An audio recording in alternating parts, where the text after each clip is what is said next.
All right, today we're going to look at ad content.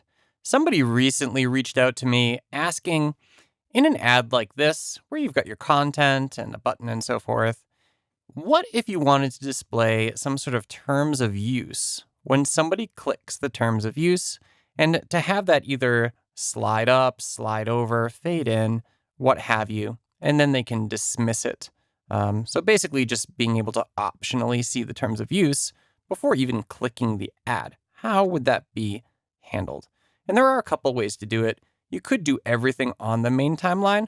I like to modularize things as much as I can. So let's go over what I've set up right here, and then we're going to complete the ad to make this work. So in my document settings, I've got a standard ad size of 300 by 250 with a blue background, and the FPS is 30 frames per second. If we look inside of the timeline here, I have my actions layer, which is currently empty. That's where our code is eventually going to go. I've got terms, which is right here, a little terms of use button. You can see there terms underscore BTN is the actual instance name that I've given this button. And this could be a button, it could be a movie clip symbol, it could be kind of whatever you want. I chose to create this as a button symbol because buttons and movie clips can each have instances with instance names. So either one is going to work for our choices here. Because I did use a button, if I double click on here, you'll notice that really the up, over, and down states of my button are all the same. However, I did make my hit state really big, just in case, I mean, these ads are pretty small, and the terms of use text here is pretty small too. So in an effort to be a little more accessible, a little more usable, I've really blown out that hit state to be pretty big. But that's all the button does. We've also got here a terms, which is, if I turn off my stuff here, it's a little terms of service that right now is just on my pasteboard. And if we double click inside of here, we can see that we've got a basic classic tween where it tweens up and then it tweens out. So we've got both those actions there, reveal and hide. And you can see I've already got a couple of little pieces of code here in my actions layer. So here's my actions layer, and let's actually have a look at that code. If I click on any frame, from the frame section of the properties panel, I can click this little circle with an arrow in it, and that's going to open up my actions panel. And you can see here, all I have is this dot stop. So what that's saying is basically on the timeline, when the playhead hits this first frame, I want the playhead to stop. If the playhead happens to hit this frame right here, I also want the playhead to stop. So this gives us a couple pauses. This is the initial resting state, where it's off stage, unviewable. We want this to appear when somebody clicks terms of use. So it would appear, and then we need it to stop here so they can read it. And then when they click the little X here, or even the entire thing, we want it to dismiss once again. So let's go back out to our main timeline, because what we need to do now is complete this. So we've got our terms, we've got our interaction, and notice that the terms movie clip symbol here, I just called it terms, and the terms of use button, I've named that terms underscore BTN. And I've got both of these on a separate layer. You could, of course, have them on the same layer if you want, because there's really no animation going on here. The main timeline is just a single static frame. What I'm going to do is just lock both of these down. And the last layer here is, of course, just our static ad content. So that doesn't matter that much either. All right, so moving on, we have our actions layer. Let's get this thing working. Because right now, if I go ahead and play this,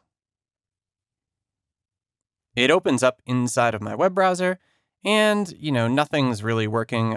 This is a button, so I've got my hit state here that's activated. It changes my cursor into a little pointer. However, nothing actually happens. And of course, because our little guy that's off the stage here are actual terms of use, on the first frame we have that stop action, so it never actually goes up because we're not telling it to.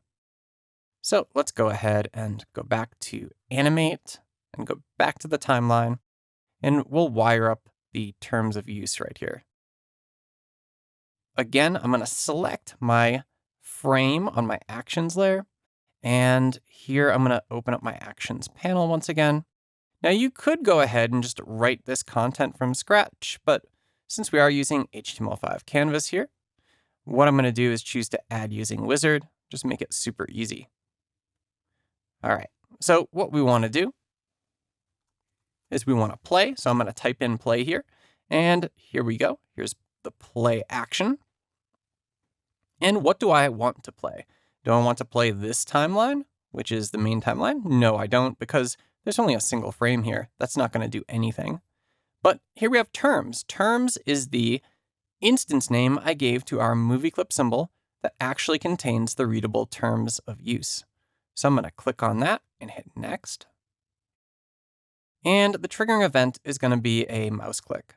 So on mouse click, and what do I want to have be clickable?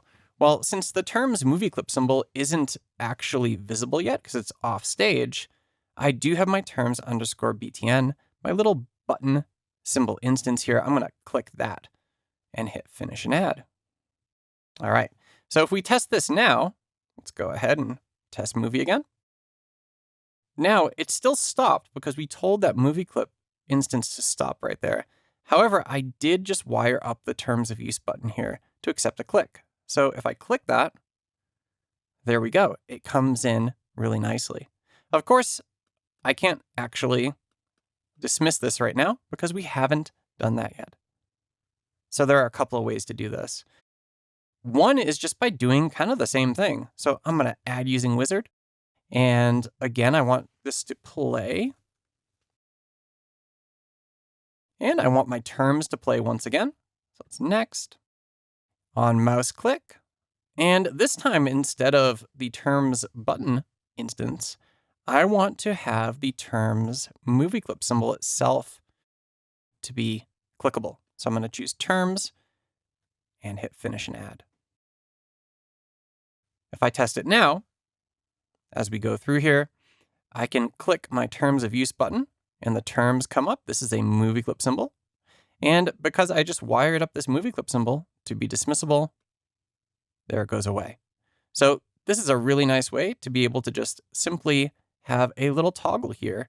And it's quick enough that you don't have to really preserve any particular variables to look for state or anything like that. However, I will leave you with one additional thing. So first of all, let's clean up these comments here because that's not very readable, is it?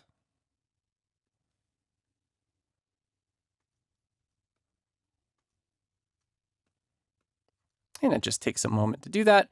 You, of course, don't need to do that if you don't want to, but I like to keep things nice and clean.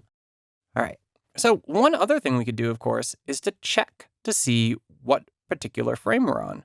Because inside of our terms movie clip symbol instance, we'll know what state it's in depending upon which particular frame it is on. So the way that you could test for that is through the wizard here. Look at that. The first thing, get frame number, hit next. I'm going to just say with this frame for now, finish and add. So you can see here, this is how you would actually get the frame. So I'm going to remove all this stuff. And what you could do if you wanted to be even more specific is when somebody clicks the terms button or the other button, we can do a little check. So we can say if this dot current frame, or rather this terms current frame is equal to 0, only then do we want it to play. So this is just another way to make things just a little more specific. You can test for the current frame and you'll know the state of your movie clip symbol instance at any point. So I hope that's useful for people. The Actions Wizard is a cool new thing that you should definitely take advantage of when you're using HTML5 Canvas or even any of the WebGL VR targets, because it's available in all of those.